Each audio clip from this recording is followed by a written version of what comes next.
আজকের গল্পটা আমার বাসার কাজের ছেলে গণেশকে নিয়ে। তার সাথে আমার কিভাবে হলো সেই গল্পটাই তোমাদেরকে বলবো আজ। তাই আর বন্ধুরা দেরি না করে গল্প শুরু করি। এই দেখো বন্ধুরা, আমার পরিচয়টিই তো দেওয়া হলো না। আমি ইন্দ্রাণী, একটি সম্ভ্রান্ত পরিবারের বউ। আমরা কলকাতায় থাকি। আজ 3 বছর হলো আমাদের বিয়ে হয়েছে, তবে সন্তানের মুখে এখনো দেখতে পারলাম না। অনেক ডাক্তার দেখিয়েছি, সমস্যা আমার জামাই মশাইয়ের। তবুও শ্বশুরবাড়ির লোকজন কেউ মানতে চায় না সমস্যাটা তাদের ছেলের।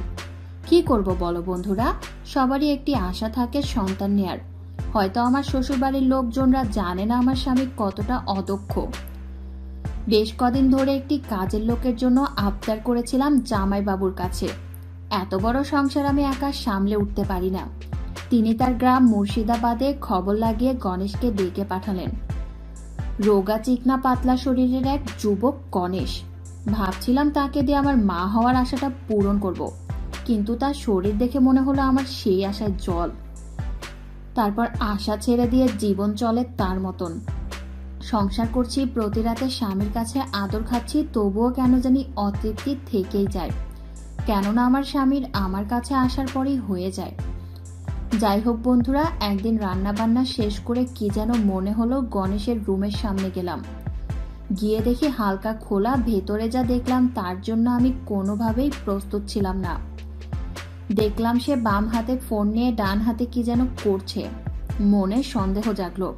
কোনো শব্দ না করে হুট করে তার রুমে ঢুকে গেলাম। সে আমায় দেখে ভ্যাবাচাকা খেয়ে গেল।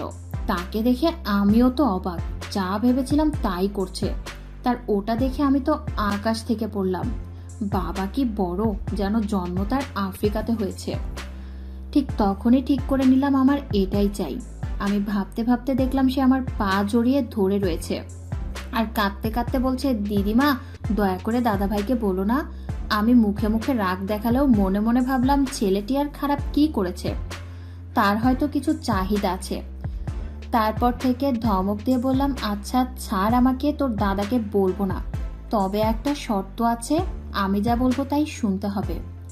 সে বলল, আমি তোমার সব শর্তে রাজি দিদিমা। আমি বললাম, প্রথমেই দিদিমা বলাটা বন্ধ কর, আমাকে আমার নাম ধরে ডাকবি। সে বলল, না না দিদিমা, তা কি করে হয়। আমি ওকে বললাম, কেন তুই না বললি তুই আমার সব শর্ত মানবি। সে বলল, ঠিক আছে দিদিমা, আমি তোমাকে তাহলে তোমার নাম ধরে রাখবো। আমি বললাম, কই তাহলে ডেকে দেখা একটু। সে লজ্জার সুরে বলল, ইন্দ্রাণী। তার মুখে আমার নাম শুনে আমার কেমন জানি একটু অনুভূতি জেগে উঠল। আমি বললাম, আচ্ছা ঠিক আছে, আজকের মতন এ পর্যন্ত, বাকিটা তোর কাছ থেকে আমি সময় মতো চেয়ে নেব। সে এবারের মতন হাফ ছেড়ে বাঁচল। তারপর আমি মনে মনে ভাবতে থাকলাম তার সাথে কিভাবে শুরু করব। হঠাৎ একটি দুষ্টু চিন্তা মাথায় আসলো। রান্নাঘরে কাজ করার সময় আমি ইচ্ছা করে আমার কোমরে আঘাত লাগালাম। তাকে ডেকে বললাম, গণেশ, হে গণেশ, কোথায় তুই, এদিকে আয়। সে দৌড়ে এসে বলল, দিদিমা কি হয়েছে। আমি বললাম, আমার কোমর ব্যথা লাগছে, আমাকে কোলে করে রুমে নিয়ে চল। সে প্রথমে ইতস্তত বোধ করলেও আমার এক ধমক শুনে সাথে সাথে আমাকে কোলে নিল এবং আমাকে আমার রুমে নিয়ে গেল। আমি বললাম, ওখান থেকে ফার্স্ট এইড বক্সটা নিয়ে আয়, ওটাতে মলম আছে। অবশ্য তার ভেতরে আমি আগে থেকেই কিছু প্রোটেকশন রেখে দিয়েছিলাম যেন সেটা দেখতে পায়। সে ফার্স্ট এইড এর বক্সটা নিয়ে আসলো, খুলে দেখলো মলম এবং সাথে কিছু প্রোটেকশন। ওগুলো দেখে বোধহয় একটু লজ্জা পেয়েছে। আমি বললাম, এই হাঁ করে তাকিয়ে না থেকে আমার এখানে মলমটা লাগিয়ে দে। সে প্রথমে না না করলো। আমি বললাম, শর্তের কথা ভুলে গেলি নাকি। সে আর কিছু না ভেবে আমার কোমরে মলম লাগাতে লাগলো। বন্ধুরা, সে যতই হালকা পাতলা হোক না কেন, তার হাতটা বড় শক্ত, আর একটা পুরুষের হাত শক্ত হলে মেয়েরা যে কত মজা পায় তা হয়তো তোমরাই জানো। আমি আমার মতো করে মজা নিতে থাকলাম আর সে তার কাজটা করতে থাকলো। আমি আস্তে আস্তে শাড়িটা উঁচু করে ধরলাম। সে হয়তো লজ্জা পাচ্ছে, কিন্তু আমার তো তার সাথে খেলতে হবে। আমি আবার বললাম, এই তুই আমার বুকের দিকটা একটু মলম লাগিয়ে দে তো। সে বলল, ইন্দ্রাণী, তোমার বুকে ব্যথা লেগেছে নাকি।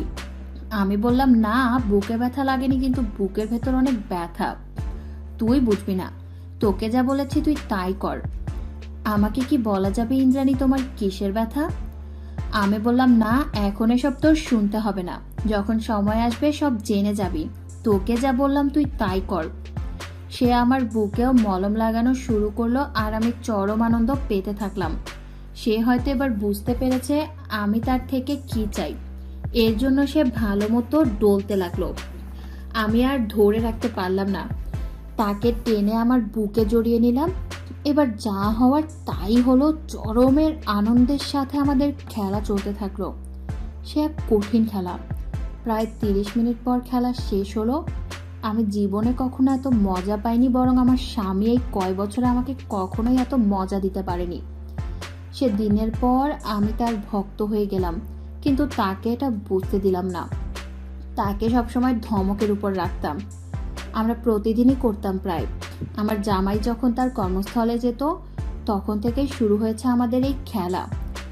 সে একটু রোগা পাতলা হওয়াতে তার কষ্ট হয়ে যেত, এর জন্য আমি তাকে প্রতিদিন দুধ খেতে দিতাম এবং আরো অনেক কিছু, যেন আমার আনন্দে কোনো বাধা না আসে। এভাবেই চলতে থাকলো বেশ কয়েকটি বছর। হঠাৎ সে আমাকে আমার মনের